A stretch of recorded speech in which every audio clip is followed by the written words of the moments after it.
কোনো বউ শ্বশুরবাড়িতে গিয়ে ঝগড়াঝাটি মান অভিমান এসব চায় না। বিশ্বাস করেন কোনো মেয়ে চায় না।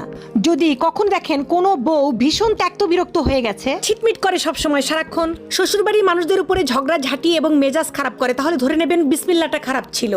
বিসমিল্লাহ মানে বিয়ের পর পর একটা মেয়ে যখন আরেকটা ঘর থেকে আপনার ঘরে আসছে, তখন তার খুব যত্ন দরকার ছিল কিংবা সহযোগিতার দরকার ছিল, একটু সময় দেওয়ার দরকার ছিল।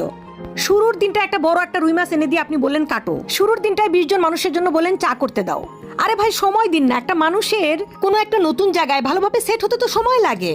নতুন বউদের মেজাজ শুরুতেই খারাপ করে দেয়, শুরুতেই বুঝিয়ে দেয় এই বাড়িতে তুমি কাজের মেয়ের সমান, এই বাড়িতে তোমার বাপের বাড়ির মতো আদর পাবা না, এই বাড়িতে তুমি পরের বাড়ির মেয়ে হিসেবে ট্রিট হবা।